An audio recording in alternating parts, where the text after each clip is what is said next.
Hai semua, apa kabar? Semoga sehat ya.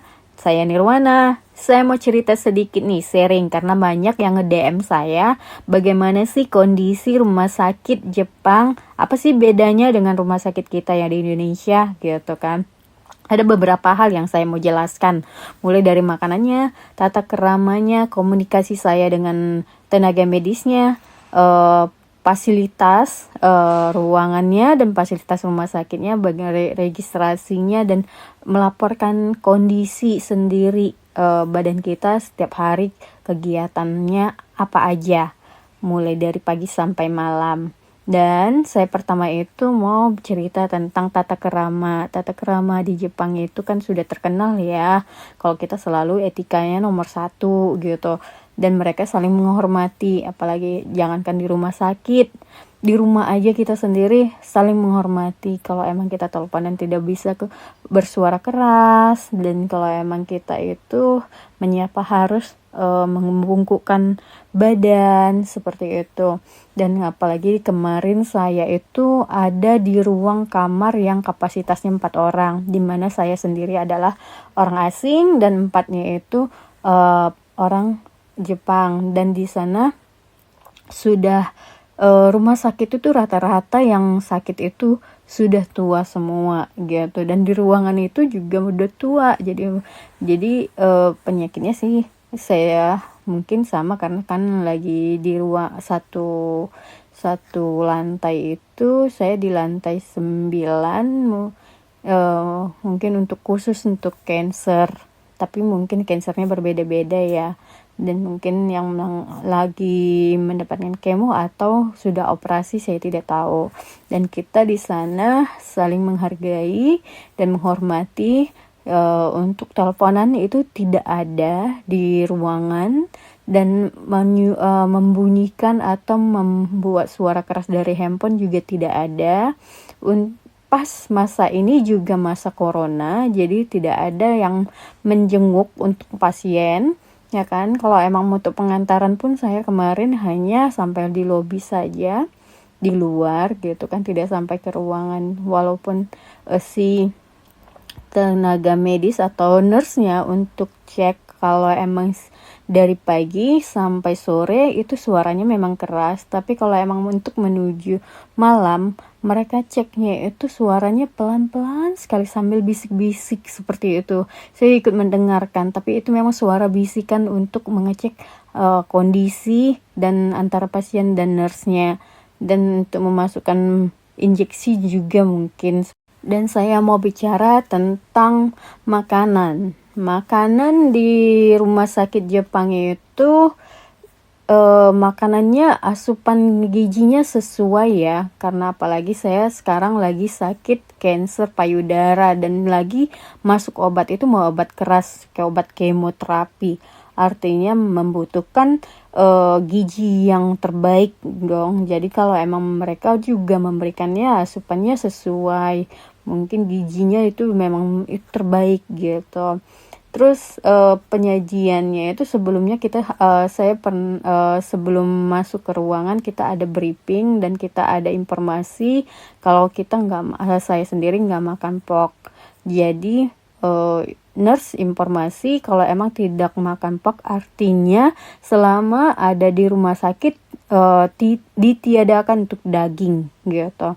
Dan alhasil selalu diberikan ikan dari pagi. Kita itu di penyajian makanan menunya itu ada susu, ada nasi, dan ada sayur atau salad. Dan kalau siang itu nasi digantikan jadi bakpao kecil gitu kan, bakpao yang ada beberapa gitu pengganti nasinya, tapi ada selalu sup, ada sayur, ada salad, ada ikan goreng, seperti itu selalu sampai malam besoknya juga seperti itu. Tapi untuk rasa biasa ya, ikan goreng dan sayur itu sayur salad itu pakai mayones. Kalau sayur itu kayak direbus aja. Kalau sup itu seperti di sini supnya miso shiro atau apa ya, seperti itu gitu. Jadi kita bisa makan kok gitu, tetap enak dan netral lah gitu, rasanya tetap biasa gitu. Tapi kalau emang untuk tek ininya ya, makanan ini tuh kalau sudah selesai kita antar sendiri ke raknya. Kalau emang kita penyajiannya cepat, itu kita penyajiannya selalu pagi ya, jam 7.30. Kalau emang siang itu jam 12. Kalau emang malam itu 7 malam sudah diantar. Tapi kalau emang untuk diangkat kembali itu, kalau emang kita pasien yang bisa berdiri, kita tinggal antar ke raknya. Tapi kalau emang tidak, mereka ambil gitu. Tapi kalau emang saya selalu terlambat ya, itu nanti diantar sendiri. Dan nanti saya dicuplikan di video saya waktu pengantaran tempat makanannya itu.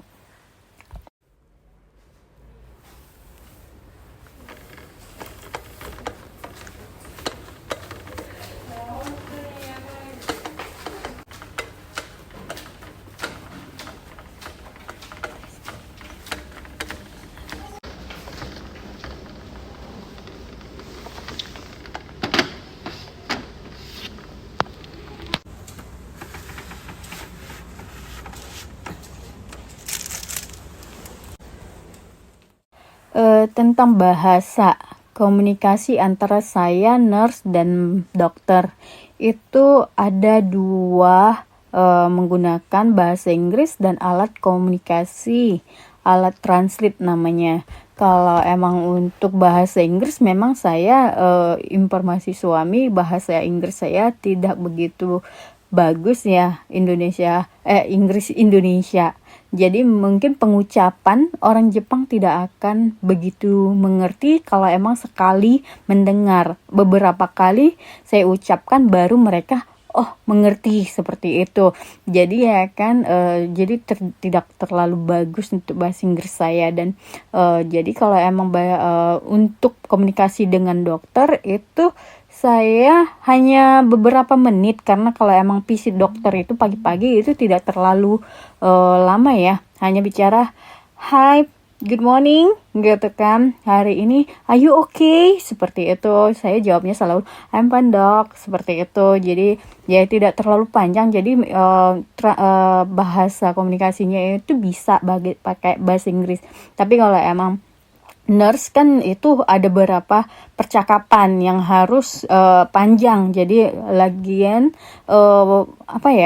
nurse orang Jepang itu pada umumnya tidak menguasai bahasa asing. Jadi mereka bahasa Inggrisnya juga sangat kurang, dan beberapa ada nurse yang benar-benar bisa bahasa Inggris juga, tapi semuanya hampir tidak bisa gitu. Jadi kita menggunakan alat komunikasi yang pakai alat translate. Jadi kalau pakai alat itu, speak langsung keluar terjemahannya. Jadi langsung bisa mengerti apa yang dimaksud, dan jawabannya juga bisa dijawab dengan speak tersebut juga di dalam alat translate itu. Jadi gak mudah ya dengan apalagi zaman sekarang ya, untuk komunikasi itu gak mudah lah gitu. Jadi waktu selama di rumah sakit kita tidak ada masalah sama sekali dengan komunikasi.